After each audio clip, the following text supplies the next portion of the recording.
All right, welcome to Geopolitics in Conflict. Breaking news.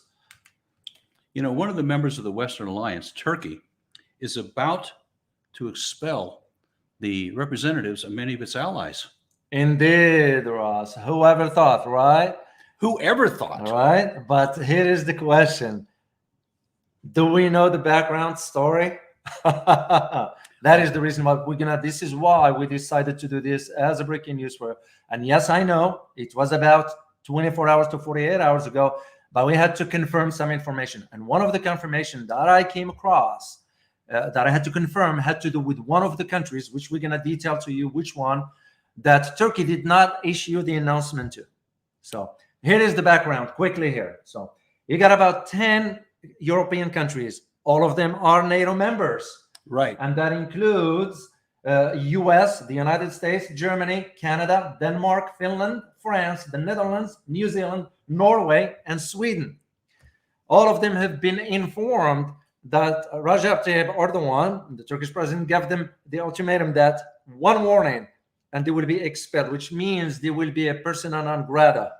When you are a persona non grata, you are not welcome in that country anymore. So, and that is the reason why. What's interesting about this, all those countries that I mentioned, their embassies received the notice from the Ministry of Foreign Affairs in Turkey, except one.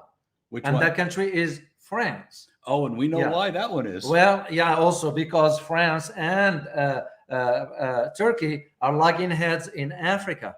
There is some competition going on between the two, especially in Algeria, Libya, and some parts in Africa. But this is not about all this. This is about what's behind the story that led Recep Tayyip Erdogan to take this step. In international diplomacy, this is a major undertaking. You don't take this step unless you are ready to follow through. We're talking about probably even cutting diplomatic relations. But when you look at who those countries are, majority of them are NATO members. Absolutely. And Turkey is a NATO member.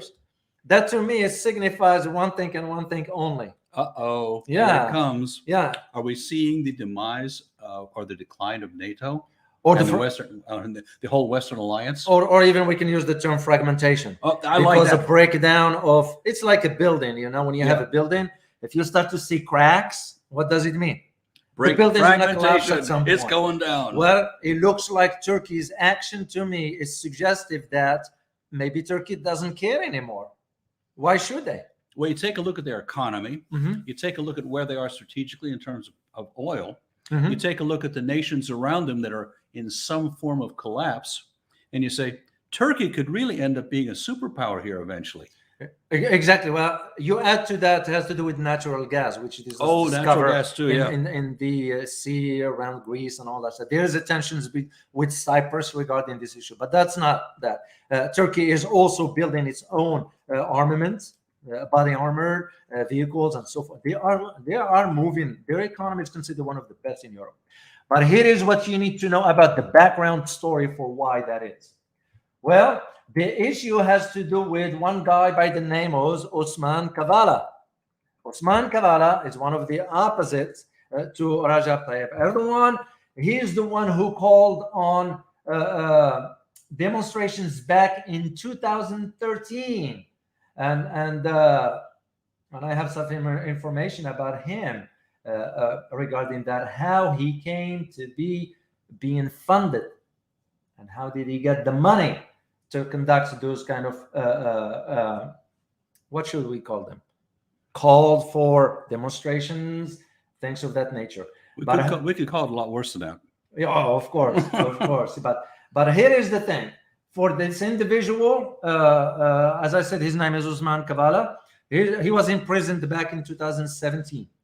Okay, that's where he was imprisoned, and he was charged with financing what's called the Gezi Park protest in 2013. Mm-hmm. Okay, and was taking part in a failed coup in 2016. Is it any surprise that he was imprisoned after he funded a failed coup? But here is the government. But here is the catch, Raz. Who was funding that guy? Tell us. We know who it was. You want me to tell you? Yep. Well, it turns out to be George Soros. was the one funding this behind. But here is the even more surprising to all this. Remember when we had Mr. Hussein Askari? Oh, yeah. And we talked about BRI, and one of our viewers, Beryukov, you remember him? I When remember he very sent us well. the note and said, "Hey guys, can you please ask Mr. Askari about Open Society Foundation?"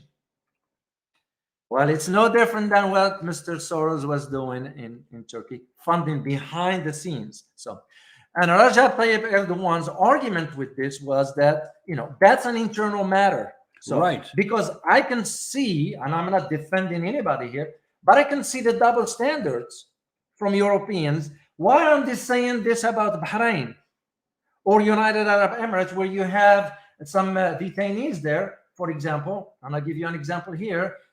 For one of the detainees by the name Abdel Hadi Al Khawaji in Bahrain. He's been detained forever. Why aren't they pushing for Bahrain to release the guy? Because he's detained unjustly. You go to United Arab, there's also another guy by the name Naji Fatil, and there is also Abdel Jalil Al Singas. Why aren't those, being called by Europeans to ask Bahrain to free them? Does this sound like hypocrisy to you? It is. It is, It is. clearly. Same thing with United Arab Emirates.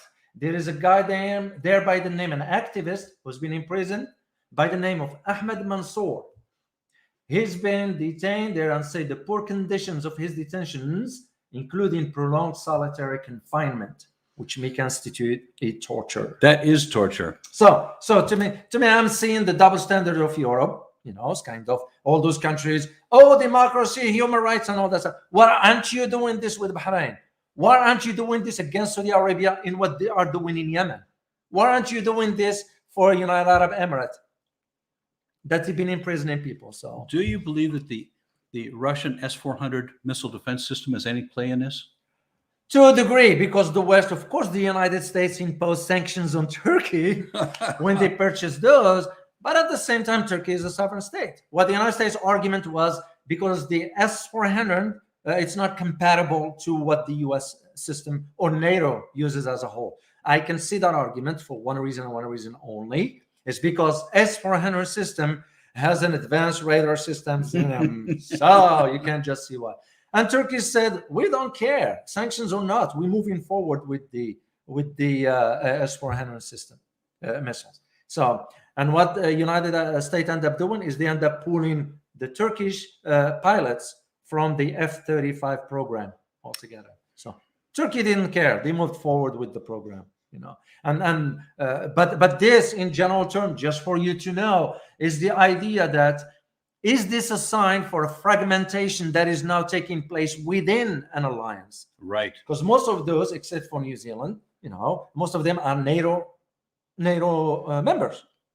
And all of a sudden, you got another member, Turkey, threatening to expel those ambassadors, including the United States. Who cares?